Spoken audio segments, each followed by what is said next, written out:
안녕하십니까, 강동원 변호사입니다. 이번에는 국제변호사가 무엇인가, 이게 국제변호사라는 명칭이 과연 맞는 것인가에 관해서 좀 말씀드리려고 하는데요. 국제변호사라는 게 사실은 한 20년 가까이 된 것 같아요. 우리나라가 이제 한 90년대 한 초중반부터 국제화가 좀 진행되면서 해외에서 로스쿨을 나온 분들도 있고, 아니면 국내 변호사 자격을 취득하고 해외 유학을 갔다 오거나 해서 해외 변호사 자격을 가지신 분들이 뭐 IMF를 거치면서 이제 국외 해외 업체와 같이 일을 하면서 신문지상이나 방송에 나오면서 뭔가 국제적으로 활동하는 변호사들이 국제 변호사인가 보다라고 하기도 하고, 또 실제 이제 학생들이 나는 국제 변호사가 되고 싶어요, 이제 장래 희망을 말하는 경우도 있고 해서 국제 변호사라는 것이 있는 것인가, 그리고 그런 자격이 있나 보다라고 생각하시는 분들이 많이 있는 것 같은데, 여기에 좀 오해가 있으신 것 같아서 좀 소개를 시켜드리도록 하겠습니다. 자, 결론부터 말씀드리면 국제 변호사라는 것은 없어요. 국제 변호사라는 게 그 의미가 무엇인가 이제 알아야지만 이게 있다 없다 말씀드릴 수가 있는데, 일반적으로 아는 국제 변호사의 의미는 국제적으로, 그러니까 전 세계 어디를 가서도 대부분의 나라에서 변호사 자격을 가지고 변호사 업무를 수행할 수 있는 어떤 자격증, 일종의 국제 운전면허증 같은 걸로 생각하시는 것 같아요. 그래서 뭐 한국에서 운전면허증을 가지고 일정한 뭐 절차를 거쳐가지고 국제 운전면허증 발급 절차를 거치면 그걸 가지고 뭐 미국의 캘리포니아주라든가 뭐 어디 메인주라든가 뭐 뉴저지주라든가 가게 되면 거기서 한국 운전면허증만 있어도 운전할 수 있는 국제 운전면허증 같은 거다. 그래서 미국에서 뭐 뉴욕주에서 변호사 자격증을 딴 사람도 한국에 오면은 어떤 변호사 업무를 행사할 수 있고, 또 영국 변호사 자격증을 가지게 되면 또 미국에 가서도 일을 할 수 있고, 이렇게 생각하시는 것 같은데 그런 자격증은 없습니다. 그런 건 전 세계 어디도 없어요. 좀 다른 거는 의사는 좀 다르죠. 사실은 의사도 물론 각 나라마다 면허 체계가 다르기 때문에 어떤 면허를 어떻게 따는지 다르긴 하겠지만, 뭐 한국과 미국만 이제 보게 되면 한국의 의사 면허증을 가진 분들이 일정한 시험을 통과하거나 절차를 거치게 되면 미국에서도 일을 할 수가 있습니다. 마찬가지로 미국에서도 이제 한국에서 할 수 있게 되는 거죠. 그건 왜 그러냐면 미국 의사든 한국 의사든 그 치료의 대상이 인간의 신체잖아요. 아주 특수한 아주 일부분만 개인차만 빼고 나면은 인간의 신체는 똑같습니다. 전 뭐 인종과 관련 다 똑같기 때문에 사람을 치료할 수 있는 면허를 받았다고 한다면 일정한 절차만 거치면 한국의 의사가 미국 가서도 얼마든지 이제 일을 할 수 있는 거죠. 그리고 만약에 한국과 미국이 같이 어디 뭐 해외에 파병이 됐다, 군인들이 갔는데 한국 군의관이 가서 미국 군인이 다쳤을 때 치료를 할 수 있냐 없냐? 당연히 치료할 수 있죠. 그거는 그때 뭐 절차를 거치고 하는 거는 별개의 문제고, 급박한 상황이고 응급 상황이라 그러면 당연히 치료할 수도 있고 해야 되는 거고요. 이제 할 수 있는데 변호사는 그렇지 않습니다. 변호사는 사람의 생명과 신체 또 재산, 여기에 관한 분쟁을 해결하는 사람이잖아요. 그러면 그 내용들이 각 나라마다 전부 다 다릅니다. 전 세계 모두 다 달라요. 물론 뭐 대륙법계라는 것도 있고 영미법계라는 것도 있고, 그래서 전 세계 법 계통이 두 개가 크게 있어서 그 계통마다 비슷하다 말이 있긴 하지만 비슷할 뿐이지 각 나라마다 전부 다 다릅니다. 왜냐하면 법책이라는 거는 그 사회의 전통과 문화가 녹아 들어가는 것이기 때문에 한국에 있는 전세제도 같은 경우는 전 세계 어디 가도 없거든요. 그럼 전세에 관한 우리나라 민법 조항이라든가 주택임대차 보호법이라든가 이런 조항은 한국 변호사밖에 몰라요. 다른 나라 변호사를 알 수가 없습니다. 우리나라는 등기, 어떤 부동산을 사면 등기를 당연히 해야 되는 걸 알잖아요. 그렇지 않아요. 미국 같은 데 가면, 미국도 주마다 다르지만 레코딩 시스템이라고 해가지고 등기를 안 하고요, 그냥 계약서를 차곡차곡 쌓아 놓습니다. 그래서 그 계약서가 이제 레코드, 기록 비슷하게 되는 거예요.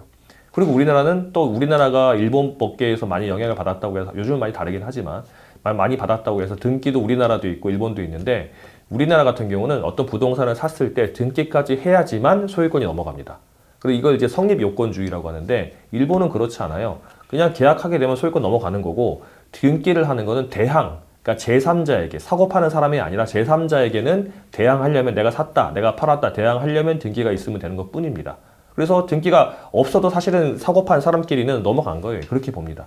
그러니까 똑같은 이제 제도가 있어도 어떻게 해석하냐도 달라지게 되는 거예요. 효력도 달라지게 되는 거고. 이렇게 전 세계마다 다 의미가 다르기 때문에 전 세계에서 통용되는 변호사 자격증이라는 건 없어요. 그래서 국제 변호사라는 것도 없습니다.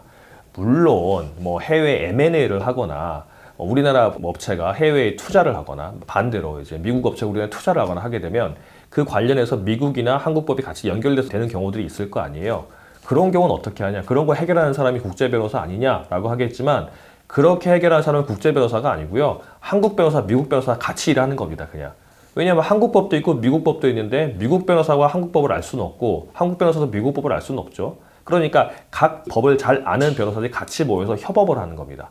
물론 이렇게 할 수 있겠죠. 뭐 한국 변호사가 한국 변호사 자격증 따고 미국 로스쿨도 나와가지고 다 미국 법도 알면 그 사람이 혼자 다 할 수 있고 국제 변호사 아니냐라고 하겠지만 그 사람은 한국 변호사 겸 미국 변호사인 거지 국제 변호사가 아니에요.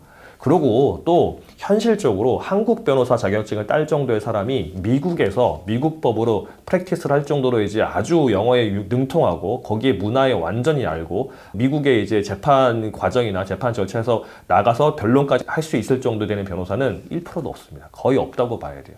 그래서 실제 대형 M&A를 진행하거나 국제적인 어떤 크로스보더 업무를 진행할 때는 한국법에 정통한 한국 변호사와 미국법에 정통한 미국 변호사와 연계시킬 수 있는 변호사와 같이 일을 하는 게 협업하는 게 대부분의 일입니다. 그래서 국제 변호사는 없어요. 실제 그래서 우리나라 그 국제 변호사가 있다 그러면 어떤 문제가 발생하냐면 마치 이제 그 미국 아시겠지만 아시는 분은 아시겠지만 미국 같은 경우는 50개 주가 있는데 그 주의 변호사들이 다 주마다 법이 다르기 때문에 한 주의 변호사가 다른 주 변호사가 안 되는 게 원칙입니다. 비슷하면 가서 조금은 시험 같은 거 거쳐야 될 수도 있긴 하지만 예를 들어서 미국에서 아주 뭐 이제 인구도 적고 법칙에도 허술한 뭐 A라는 주가 있다고 해봐요. 그 주의 변호사 자격을 따고 한국에 와가지고 자 나는 국제 변호사입니다 이러고 다니면서 이제 한국 법도 일을 하려고 그러고 뭐 임대차 같은 것도 자기가 이제 계약서 써주려고 그러고 한다 그러면 그 사람 때문에 말 사고가 터질 수가 있잖아요. 왜냐하면 무슨 뭐 그냥 뭐 몇백만 원짜리 뭐 경우에 따라 몇천만 원짜리 이제 사고 손해가 난다 이런 거는 물어주면 되고 이렇긴 하는데 예를 들어서 누가 구속이 된다 아니면은 사건 같은 게 금액이 뭐 크다 몇십억짜리다 뭐 이런 경우 같은 경우는 변호사 아닌 사람이 나서서 어설프게 하다 보면 큰일이 벌어지는 거예요. 제가 예전에 했던 사건 중에 결혼을 했는데 남자분의 그 학력과 재산과 이름과 나이가 다 거짓말이었습니다. 나중에 밝혀져가지고 여자분이 속아서 결혼했다고 해가지고 어떻게 하냐 하니까 이분이 모 법무사한테 가서 이걸 말을 하니까 법무사가 그럼 이혼하면 된다고 해가지고 협의이혼 해가지고 이혼이 됐던 겁니다. 그런데 나중에 이제 그 당시 호적이죠. 호적이 보니까 이혼했다고 나오는 거예요.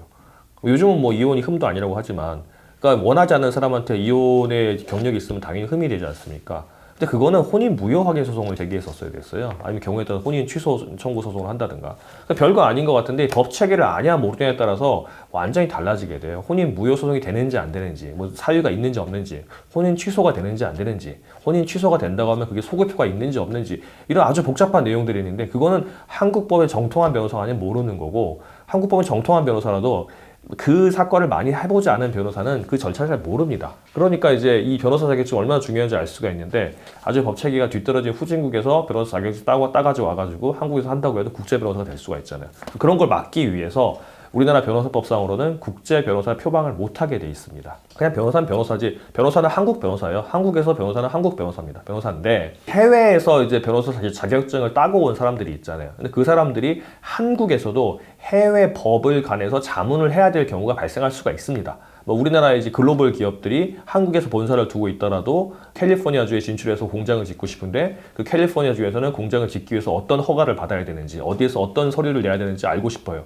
그러면 다시 캘리포니아주 뭐 출장 가가지고 변호사 만나서 하는 것보다는 거기에 그 법에 정통한 변호사를 채용해가지고 여기서 물어보는 게 더 빠를 수도 있잖아요. 물론 나중에 현실적으로 가서 해야 되긴 하겠지만 그래서 그 캘리포니아주 자격을 딴 변호사가 한국에서 활동을 할 때 캘리포니아 주 법에 대해서 자문을 하는 경우는 그 사람은 외국법 자문사라는 명칭을 할 수가 있습니다. 그러니까 이제 캘리포니아주 법 자문사를 쓸 수가 있고 가로 열고 뭐 미국 변호사 이렇게 쓸 수가 있죠. 절대 변호사란 말을 쓸 수가 없어요. 국제 변호사도 못 쓰고. 만약에 그렇게 되면 그 사람은 징역 1년 이하 또는 1,000만 원 이하 벌금을 받습니다. 형사처벌 대상이에요.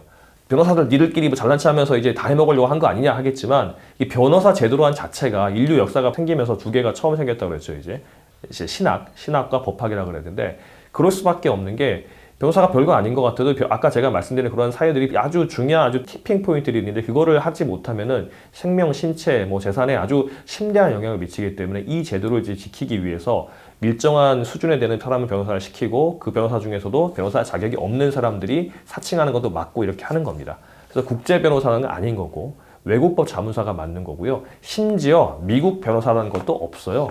왜냐하면 미국은 주마다 다르잖아요. 캘리포니아 주 변호사, 뭐 텍사스 주 변호사, 유타 주 변호사 이게 맞는 겁니다. 이제 그렇게 되는 거고 가로 열고 미국 변호사 이렇게 쓰는 게 맞는 거니까 이 국제 변호사라는 명칭에 속아가지고 허상에 가실 필요 없는 거고요. 제가 또 하나 더 뭐 여담으로 말씀드리면 변호사 자격증이 뭐 3개, 4개 있다 이렇게 하는 이제 광고하시는 분들이 가끔씩 있긴 하는 것 같은데 뭐 실제 공부 열심히 하셔가지고 이제 각 법계가 완전히 다른데 공부해서 하는 분들도 있긴 하지만 대체로 이런 경우가 많아요.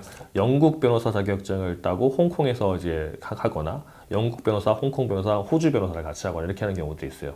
아까 제가 법 계통에 전 세계적으로 두 개가 있다고 그랬잖아요. 대륙법계, 영미법계라고 그러는데 대륙법계는 유럽 중에서도 대륙, 뭐 독일, 프랑스, 이탈리아 이쪽 법계가 이제 대륙법계고 영미법계는 말 그대로 영국과 미국 계통이 영미법계입니다. 그래서 영국, 미국은 조금 달라지긴 했는데 영국 법계에서 영국 변호사 자격증을 가지면요. 홍콩 변호사는 거의 뭐 할 수 있고 영국 국적 가진 사람이 홍콩에서 판사하는 경우도 꽤 많습니다. 그리고 호주도 마찬가지고요. 심지어 호주 변호사 자격증을 따면 뉴질랜드와 같이 되는 정도 많기 때문에 그런 뭐 허상에 많이 넘어가실 필요는 없고 영국 같은 경우는 뭐 바리스터, 메리스터라고 하기도 하고 솔리시터라고 하기도 하는데 메리스터는 이제 재판도 나갈 수 있고 자문도 할 수 있고 솔리시터는 자문만 할 수 있고 이렇게 되어 있습니다. 그래서 우리나라에 소개시켜 줄 때 솔리시터는 뭐 법무사 비슷한 거고 메리스터는 변호사 이렇게 하는데 반드시 그렇지는 않죠. 그래서 이제 뭐 영국에는 법무사라는 제도 자체가 없습니다. 이제 그 변호사가 다 하는데 재판까지 가려면 가발도 쓰고 뭐 이제 왕실에 이제 허가도 받고 그렇게 되지 않습니까? 그런 사람들을 바리스터라고 하고